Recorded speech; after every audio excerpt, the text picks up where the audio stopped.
दोस्तों, मैं हूँ शुचि और आप सुन रहे हैं मुझे वार्ता पे। आज मैं बात करूंगी रामायण के सबसे महत्वपूर्ण पात्र यानी रामायण के नायक श्री रामचंद्र जी की। जब जब इस धरती पे अत्याचार बढ़ा है, तब तब भगवान ने जन्म लेके इस मानव जाति को बचाया है। ये तो हम सब जानते हैं कि श्री राम भगवान विष्णु के अवतार हैं और जब इस धरती पे रावण का अत्याचार बढ़ गया, तब जन्म लिया श्री राम ने। अगर हम श्री राम के जीवन की बात करें तो कहने के लिए इतना कुछ है कि शायद उनकी गाथा कभी खत्म ही ना हो। श्री राम का जन्म अयोध्या में राजा दशरथ के यहाँ हुआ। वो राजा दशरथ और रानी कौशल्या के बेटे थे। उनके भाइयों का नाम लक्ष्मण, भरत और शत्रुघ्न था। श्री राम की एक बड़ी बहन भी थी, शांता, जिनके बारे में ज्यादा जिक्र नहीं मिलता है।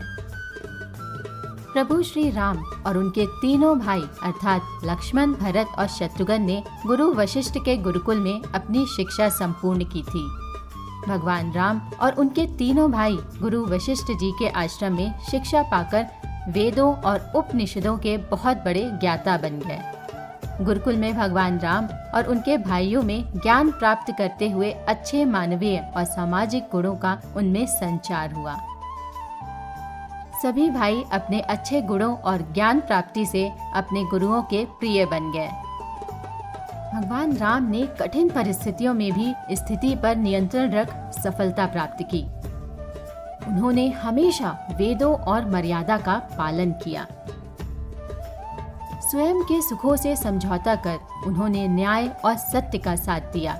आइए जानते हैं श्री राम के जीवन से जुड़ी कुछ और महत्वपूर्ण जानकारियाँ। वाल्मीकि रामायण के अनुसार श्री राम के बाल लंबे और चमकदार थे। चेहरा चंद्रमा के समान सौम्य, कांति वाला, कोमल और सुंदर था। उनकी आंखें बड़ी और कमल के समान थी। उन्नत नाक यानी चेहरे के अनुरूप सुडोल और बड़ी नाक थी। उनके होठों का रंग उगते हुए सूरज की तरह लाल था और दोनों होठ समान थे।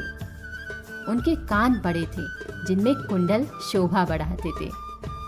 उनके हाथ लंबे थे, जो कि घुटनों तक आते थे, इसलिए उन्हें अजानुबाहु कहा गया है। श्री राम के पैरों की लंबाई शरीर के ऊपरी हिस्से के समानुपाती थे। कहते हैं कि श्री राम 12 कलाओं में माहिर थे। क्या सामान्य मनुष्य में भी होती हैं कलाएं?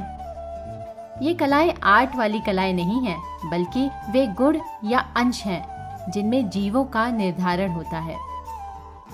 मनुष्यों में समानता 5 कलाएं मानी जाती हैं, लेकिन श्रेष्ठ मनुष्यों में इन कलाओं की संख्या 6 से 8 तक होती है। वहीं 9 से 15 कलाओं वाले को अंश अवतार माना जाता है। वहीं 16 कलाओं से पूर्ण अवतार युक्त होते हैं। विष्णु जी के एक अवतार श्री कृष्ण जो 16 कलाओं में माहिर थे, इसलिए उन्हें पूर्ण अवतार कहा जाता है। यहाँ पर हम बात करेंगे श्री राम की कलाओं के बारे में। पहली, सहनशीलता। सहनशीलता व धैर्य भगवान राम का प्रमुख गुण है। अयोध्या का राजा होते हुए भी श्री राम ने सन्यासी की तरह ही अपना जीवन यापन किया। ये उनकी सहनशीलता को दर्शाता है। दूसरा, हर जाति, हर वर्ग के व्यक्तियों के साथ भगवान राम ने मित्रता की। हर रिश्ते को श्री राम ने दिल से निभाया। केवट हो या सुग्रीव, निषाद राज या विभीषण, सभी मित्रों के लिए उन्होंने स्वयं कई बार संकट झेले हैं। तीसरा, उनका दयालु स्वभाव। भगवान राम काफी दयालु स्वभाव के रहे हैं। उन्होंने सभी को आगे बढ़कर नेतृत्व करने का अधिकार दिया। सुग्रीव को राज्य दिलाना उनके दयालु स्वभाव का ही प्रतीक है। चौथा, श्री राम पराक्रमी होने के बावजूद खुद की शक्तियों पर कभी घमंड नहीं करते थे। पांचवा, श्री राम देश काल के तत्व को समझने वाले थे।